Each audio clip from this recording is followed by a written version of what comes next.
eu sou Margarete Barreto e hoje eu recebo aqui no Segurança e Cidadania Gleice Silvestre, analista de integração e desenvolvimento de atletas e membro do Comitê de Diversidade e Inclusão da Federação Paulista de Futebol.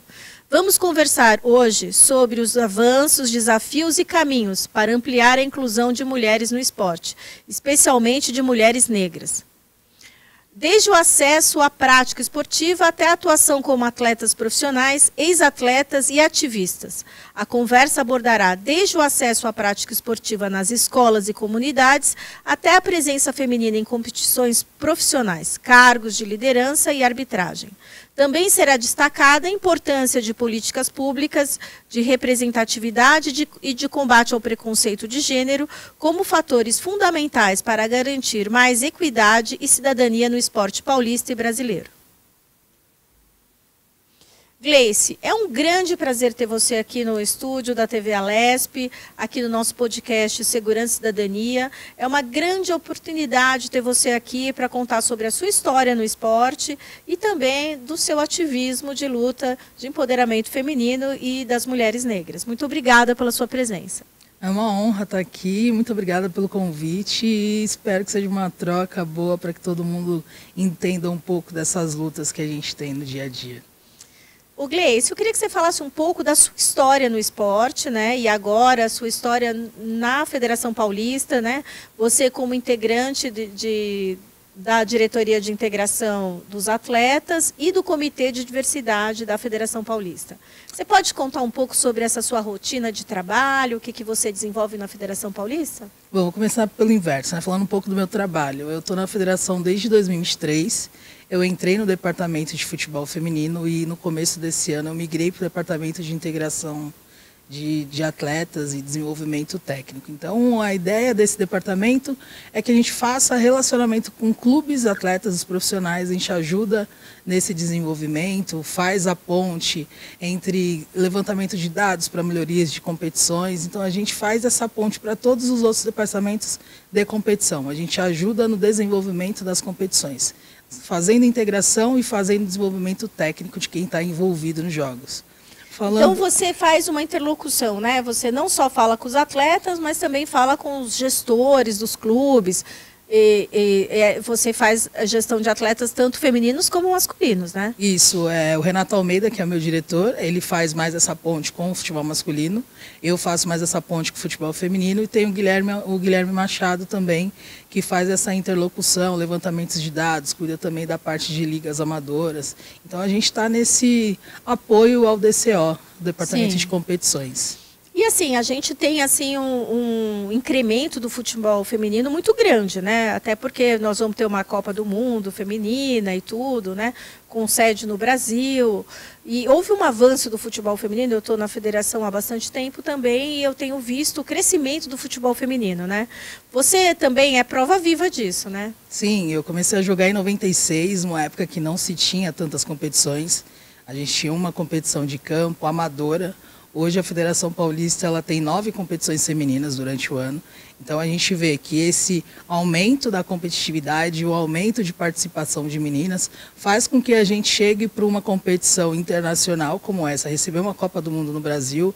A gente tem muito orgulho disso e tem muita vontade de que as coisas aconteçam e que a gente consiga finalmente trazer um título mundial para o nosso país. É porque, historicamente, nós temos homens, jogadores maravilhosos aqui, né?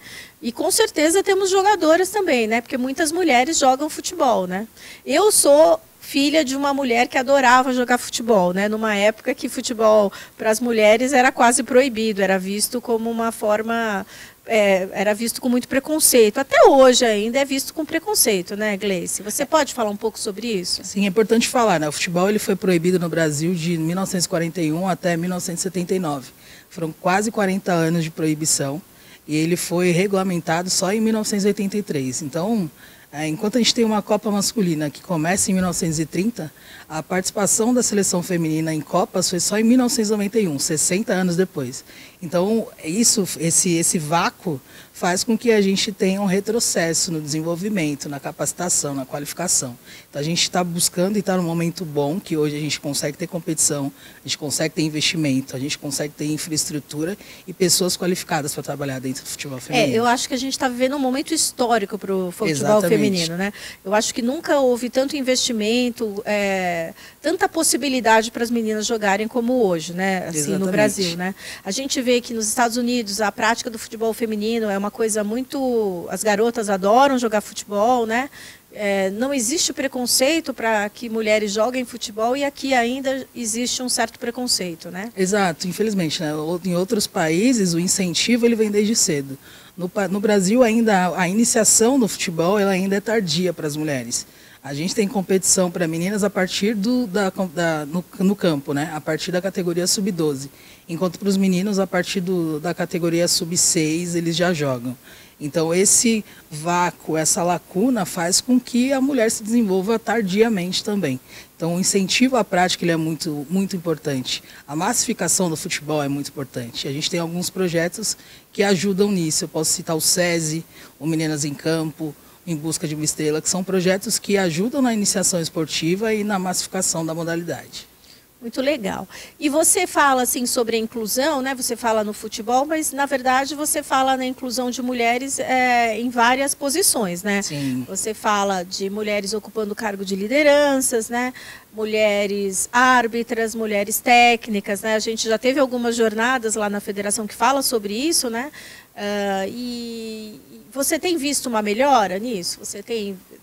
Sim, a gente está construindo políticas públicas de inclusão de mulheres no esporte, né? Sim, a gente tem, a Federação Paulista tem a FPF Academia, e dentro da FPF Academia tem uma política de desconto para mulheres, que é a maior porcentagem de desconto dentro dos nossos cursos, de 25% para mulheres. Então, isso faz com que você consiga atrair mais mulheres para cursos de arbitragem, de gestão, diretor de jogo, supervisores. Então, essa facilitação, né, de capacitação faz com que mulheres consigam ser inseridas mais vezes em mais cargos dentro do futebol. Eu vejo uma preocupação muito grande do nosso presidente Reinaldo e também da vice-presidente Mislane, da gente ter mais mulheres mesmo atuando no futebol, da Federação Paulista e também criando oportunidades para que elas façam uma carreira no futebol, né? Tanto projetos de jovem árbitros, os cursos da FPF Academia, a quantidade de diretoras que nós temos lá, que a gente vê o empoderamento feminino naquela mesa de almoço. A gente vê quantas mulheres, que eu frequento a federação desde 2004, não como trabalhando lá, mas como delegada, e eu me lembro da época que tinham pouquíssimas mulheres na mesa. E hoje... Em questão de gênero, a federação, eu acho que ela é pioneira, né? Acho que o levantamento que foi feito esse ano, são 90 mulheres, né, em cargos dentro da instituição e 24 em cargos de gestão. Então, acho que isso dentro do futebol é um pioneirismo. A gente tem que agradecer e fazer com que isso se multiplique cada vez mais. E como você vê, assim, como mulher negra e da área do esporte, a inclusão? Como você vê? Porque a gente tem muitos atletas negros, né? A gente tem muitos atores do futebol negros, mas eles têm oportunidade? Você tem visto isso crescer? Eu acho que a gente vive parte de um princípio que a gente vive num país que é racista, de uma forma mais por debaixo do tapete, não é assumidamente racista, mas a gente sabe que é. Então, essa diferença de tratamento para pessoas negras, a gente também vê no esporte, assim como a gente vê em todos os âmbitos da sociedade. O acesso é mais difícil, até porque o acesso à educação é mais difícil para esse público.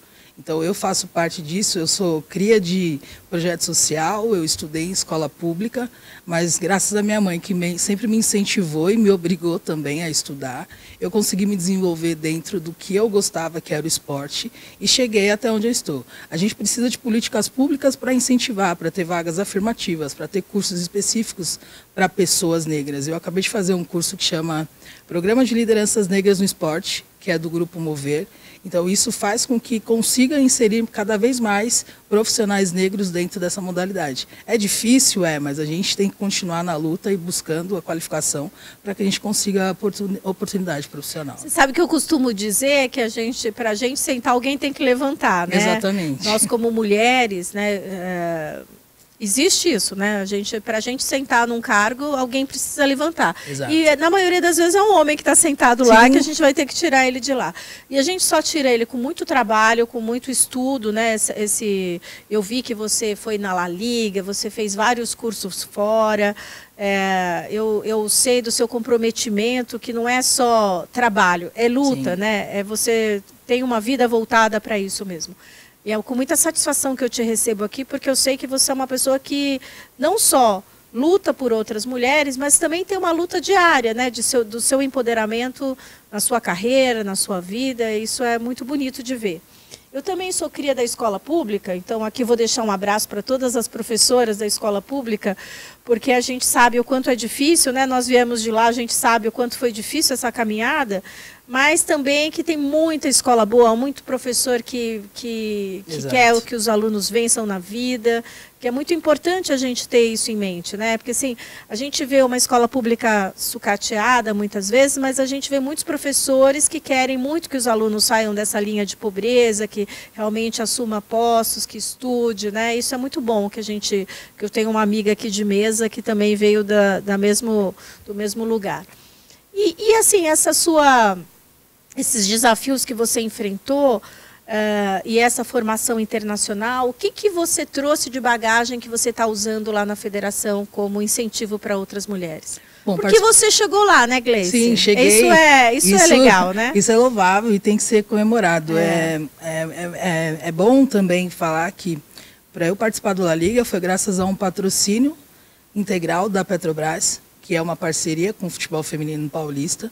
Então, a federação também tem um auxílio educação para profissionais a partir de 1 ano de casa. Então, isso me propiciou participar dessa capacitação. Participar da Liga trouxe para mim, principalmente, que a gente perde um pouco daquela síndrome de vira-lata. A gente vê que o futebol aqui no Brasil, futebol feminino, tanto no Brasil quanto na Espanha, eles estão muito parecidos em termos de comunicação, de estruturação, de organização. A única coisa que a gente fica atrás deles é na infraestrutura. Eles têm estádio para todas as equipes. Isso no futebol feminino brasileiro ainda é difícil. Mas em termos de organização, a gente está no mesmo nível. Isso é muito bom. É muito bom ouvir isso. O Segurança e Cidadania vai para um rápido intervalo e volta já. Fique com a gente.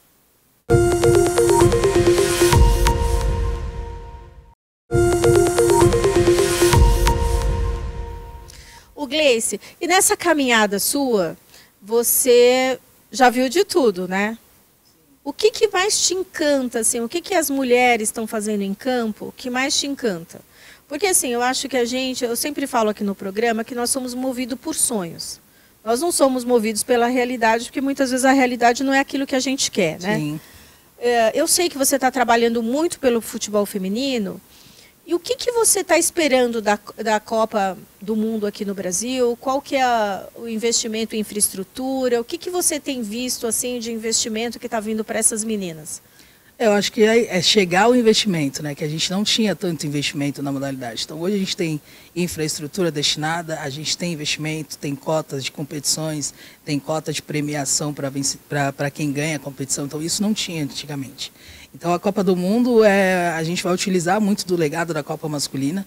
Os estádios estão aí prontos. E agora é formar uma equipe qualificada para que a gente consiga estruturar essa competição e que dê as melhores condições para que as atletas façam o que elas precisam, só desempenhar o rendimento esportivo dentro de campo. Eu vejo muito potencial na nossa seleção, acredito muito no trabalho do Arthur, de todas as atletas que estão com ele. E eu tenho certeza que a gente vai ter bons resultados dentro dessa Copa. E esse legado vai ficar e vai perdurar por bom tempo. Então, a gente sempre teve boas atletas. O que faltava mesmo era investimento. Exatamente. Né? Eu acho que a gente fala, se você for ver o salário de um jogador masculino e um salário de uma jogadora, existe uma discrepância muito grande, às vezes mesmo jogando na seleção brasileira, não é verdade? Continua porque o investimento é outro, né? O futebol masculino ele já está totalmente consolidado, né? Então o investimento é outro, a visibilidade é outra, não tem como a gente comparar. O futebol feminino tem as suas especificidades e tá evoluindo de acordo com ela. Acho que hoje a gente vive o melhor momento da modalidade no país. E eu acho que é estruturar e buscar um planejamento e uma qualificação melhor, que com certeza a gente vai colher bons frutos disso. E nas competições brasileiras também, os times paulistas, eles têm um protagonismo, né, de chegar à final, né? A gente tem um protagonismo muito grande de algumas equipes paulistas, né? A hegemonia do futebol paulista dentro de competições brasileiras, também dentro da Libertadores. Então, o São Paulo ele tem um investimento, eu estava conversando aqui anteriormente, desde 2004 a gente tem um Campeonato Paulista de forma regular. Então, são 21 anos sem pausa. O campeonato ele começou em 87, teve uma pausa de 10 anos, voltou em 97, teve por 3 anos, parou, aí de 2004 até agora foi regularmente. Então, isso faz com que as jogadoras se desenvolvam dentro da modalidade. Então, essa regularidade de competição ajuda no desenvolvimento e faz com que a gente consiga esses resultados de hegemonia, tanto em competições nacionais quanto internacionais. Eu acho que essa constância de investimento que a gente teve, né, principalmente com o presidente Reinaldo à frente da federação, houve uma consolidação do futebol feminino paulista, né? Porque a gente viu, tem clubes que têm jogadoras maravilhosas e que ganham campeonatos brasileiros quase todo ano, né? Tem uma hegemonia de alguns anos, times paulistas ganhando o campeonato brasileiro, né? Exato, Palmeiras, Corinthians, São Paulo, a gente teve Santos, enfim. Várias equipes que estão aí dentro do cenário. O Corinthians é a equipe que ultimamente mais tem conquistado títulos, né? 2 anos seguidos ganhou quase tudo que disputou. E isso é fruto de um trabalho e também fruto de uma federação que apoia a modalidade. Não só com competições, mas também com custeio de cotas, financiando toda a parte de operação de jogo. A Federação Paulista, para as competições femininas, ela paga tanto a arbitragem, quanto a ambulância, quanto a operação de jogo. Então, isso facilita muito no desenvolvimento da modalidade. Porque o pessoal que assiste, às vezes, não sabe toda a estrutura que tem por trás, né? Exatamente. Existe uma estrutura tanto de médicos, né, de ambulância, de arbitragem, isso tudo tem um custo, né? Assim, é um custo alto, não é um custo barato, né? E às vezes a gente realmente precisa de ter uma subvenção, porque senão não consegue, né? Exatamente, e isso todas as equipes paulistas conseguem aqui. E eu acredito que essa parceria com a Petrobras também possibilitou essa mudança de paradigma do futebol paulista também feminino, né? Com certeza, a Petrobras ela apoia os festivais femininos, que são eventos que não são competitivos. Então tem o Festival Sub-12, o Festival Sub-14, onde o objetivo é participação. Então o foco não é em resultado. Então isso é muito bom para você ajudar a massificar, a fomentar a modalidade. Além disso, eles apoiam também o torneio feminino. Então, esse incentivo faz com que, no torneio, as atletas que participam elas tenham acesso à Bolsa Repelé, que é uma política pública que vem para o futebol feminino também. Isso é muito bom. Nossa, que interessante. Não, e se você passar, né, partir de um paradigma que a modalidade era proibida para as mulheres e agora você tem um incentivo até com bolsa, né? Isso é uma mudança de mentalidade muito grande, né, Gleice? Exato. Que a gente está numa construção, né? Mas já avançamos bastante, né? Bastante. Vamos consolidar o futebol feminino, se Deus quiser. Com certeza. Eu tenho certeza que você é uma protagonista nessa esfera e que você vai trazer muitos benefícios aí para as mulheres, não só no futebol, porque quando a gente empodera uma mulher, a gente não empodera só a mulher, né? Eu sempre digo que a mulher, quando ela estuda mais ou quando ela ganha mais, ela acaba trazendo para a família uma comida melhor, uma educação melhor, ela investe na família, né? Então, assim, é muito importante que as mulheres tenham acesso a práticas esportivas, a cargos, ao trabalho. Isso é extremamente importante porque elas conseguem construir uma sociedade melhor. Sim. São as mulheres que criam, né, os homens. Então, a partir do momento que a gente começa a falar com elas que não é tudo que ela pode ensinar para esse filho homem, né? Porque a gente também, eu lembro de um projeto que a federação teve de combate à violência, né, que foi feito nos estádios, né, isso tudo, né, o futebol ele é uma máquina de oportunidades, né, ele não é só uma máquina de inclusão esportiva, né, ele pode fomentar muitas outras atividades na sociedade, né.